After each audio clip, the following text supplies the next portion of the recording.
facto, digamos, nós estamos numa era de crises. As crises sucedem-se, muitas delas são inesperadas, a crise Covid, a invasão da Ucrânia pela Rússia, mas, no entanto, a crise climática é uma que já vem sendo anunciada há muitos anos e, portanto, nós, relativamente a esta crise, não temos desculpas de que não estávamos a contar, de que não sabíamos, de que não conhecíamos e, portanto, nada justifica nem a impreparação nem a inação.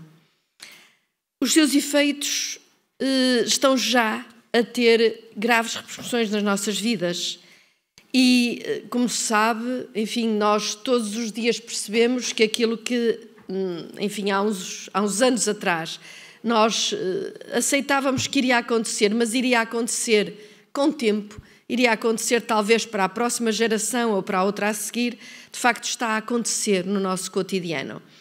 A grande maioria destes desafios convergem e concentram-se em cima das cidades.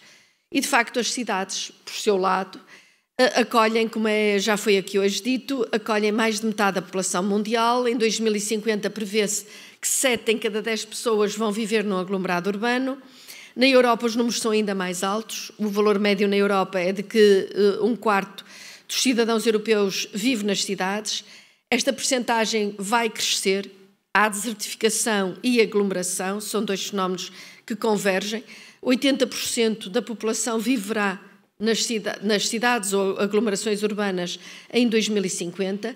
As cidades são grandes emissores de CO2, 70% das emissões globais, por mais de 65%, são responsáveis por mais de 65% do conjunto do consumo energético mundial.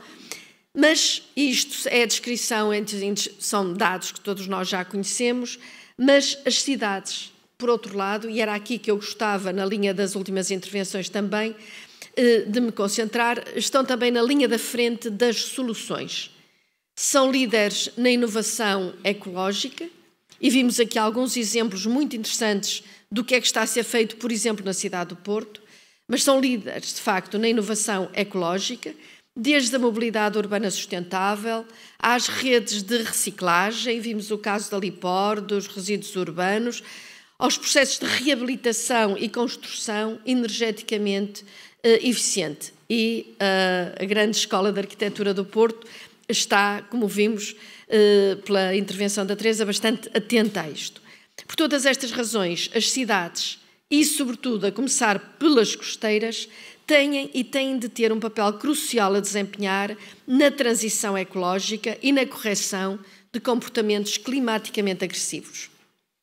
E se podemos falar de algumas boas notícias neste contexto, que é bastante negro, a boa notícia é que a consciência que todos começamos a ter, nomeadamente os responsáveis, e daí o meu cumprimento inicial à Câmara do Porto, a consciencialização para este problema tem crescido significativamente e as medidas e os programas de apoio têm vindo a aumentar. Têm vindo a aumentar nas intervenções em concreto nas cidades, mas também com a preocupação, a resposta a estas preocupações pelo lado, nomeadamente, da política de coesão, que é uma grande política de apoio ao desenvolvimento em muitos destes países, nomeadamente em Portugal.